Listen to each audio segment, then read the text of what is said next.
ఈరోజు 30వ తారీఖు మన జిల్లా హాస్పిటల్ పొద్దుటూరులో మన పొద్దుటూరు వాసి ఆరోగ్య వైద్య శాఖ మంత్రి వర్యులు సత్యకుమార్ సార్ గారిని కలవడం జరిగింది. ఈరోజు ఆల్ ఆఫ్ యూ దివ్యాంగుల సంఘం ఆధ్వర్యంలో రాష్ట్ర అధ్యక్షుడు అఫ్జల్ గారు, గౌరవ అధ్యక్షులు చలపతిరావు, తర్వాత మన సుబ్బారెడ్డి గారు ఈ యొక్క వికలాంగుల దివ్యాంగుల సమస్యలపైన మంత్రి గారికి వినతిపత్రం ఇవ్వడం జరిగింది. ఆయన వినతిపత్రం చూసుకొని చాలా సంతోషము. దివ్యాంగులకు చంద్రబాబు నాయుడు గారు 6,000 ఇస్తున్నారు, మీకు బాగానే సంతోషంగా ఉండాలని చెప్పడం జరిగింది. సార్ మేము మీ వెంట ఉంటాము, మాకు 6,000 ఇస్తున్నారు, హ్యాపీగా దివ్యాంగులు సంతోషంగా జీవిస్తున్నారు అని చెప్పడం జరిగింది. పొద్దుటూరు వాసిగా మన వైద్య ఆరోగ్య శాఖ మంత్రి గారు సత్యకుమార్ గారికి మేము దివ్యాంగుల తరఫున కృతజ్ఞతలు తెలియజేసుకుంటున్నాం. మాట్లాడాలనా? అందరికీ నమస్కారం. ఈరోజు ఆరోగ్య శాఖ మంత్రి సత్యకుమార్ గారిని దివ్యాంగుల సమస్యల మీద ఒక వినతి పత్రం ఇవ్వడం జరిగింది. సార్ గారు దానికి స్పందిస్తూ దివ్యాంగులకు ఇప్పుడే మా ప్రభుత్వం 6,000 రూపాయలు పెన్షన్ ఇస్తుందని చెప్పడం జరిగింది.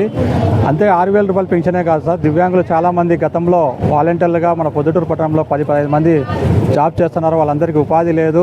ఖచ్చితంగా వాళ్ళకు ప్రభుత్వ అవుట్సోర్సింగ్ విధానంలో కానీ లేదా మున్సిపాలిటీలో కానీ ఏదో ఒక రకంగా వాళ్ళని ఆదుకొని ఒక చిన్న ఉద్యోగాలు వేయించాలని వాళ్ళకు కోరడం జరిగింది. ఆయన సానుకూలం స్పందిస్తూ ఈ విషయం ముఖ్యమంత్రి దృష్టికి తీసుకుని వెళ్ళి ఫస్ట్ ప్రయారిటీ వికలాంగులకు ఇచ్చే విధంగా కల్పిస్తానని తెలపడం జరిగింది. అదేవిధంగా మన దివ్యాంగులు పూర్తిగా శారీరక వికలాంగులలో 80% దాటిన వాళ్ళకు వాళ్ళ శరీరం సహకరించక చాలామంది గుండెపోటు, బీపీ తదితర వ్యాధులతో బాధపడుతున్నారు సార్.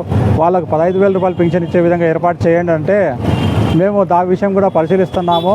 ఆల్రెడీ గైడ్లైన్స్లో ఇచ్చిన ప్రకారంగా వికలాంగులకు 15,000 పెన్షన్ ఇచ్చే ఏర్పాటు చేయడం జరిగింది.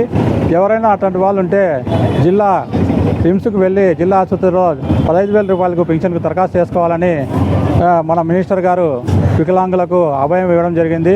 ఖచ్చితంగా మీకు అర్హత ఉంటే 15,000 రూపాయలు పెన్షన్ మంజూరు చేస్తామని హామీ ఇవ్వడం జరిగింది. అంతేకాకుండా దివ్యాంగులకు అవసరమైన పరికరాల గురించి కూడా ఇటీవల క్యాంప్ నిర్వహించినారు. ఆ క్యాంపులో కూడా దివ్యాంగులకు పరికరాలు ఇస్తున్నాము.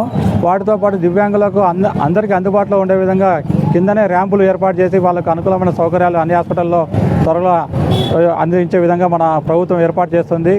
అందుకే వికలాంగులందరూ దివ్యాంగులందరూ కూటమి ప్రభుత్వానికి అనుకూలంగా వారి చేసే మంచి పనులకు మీ అండదండలు ఉండాలని సార్ గారికి మనం కోరడం జరిగింది. ఆయన కూడా అందుకు సహకరించి మీ వంతుగా మేము వికలాంగులకు ఏం చేయాలో చేస్తామని హామీ ఇవ్వడం జరిగింది. అంతేకాకుండా దివ్యాంగులకు ఇప్పుడు మహిళలకు ఏ విధంగా బస్ పాసులు ఇస్తున్నారు, దివ్యాంగులు కూడా ఉచిత బస్ పాసులు మీ ప్రభుత్వ హయాంలోనే ఏర్పాటు చేయడం కోరుతుంది. దానికి సంబంధించిన విషయాన్ని రవాణా శాఖ మంత్రి గారు కానీ ముఖ్యమంత్రి గారు తీసుకుని వెళ్ళి దీన్ని పరిష్కరిస్తాను కోరడం జరిగింది. నా పేరు అఫ్జల్.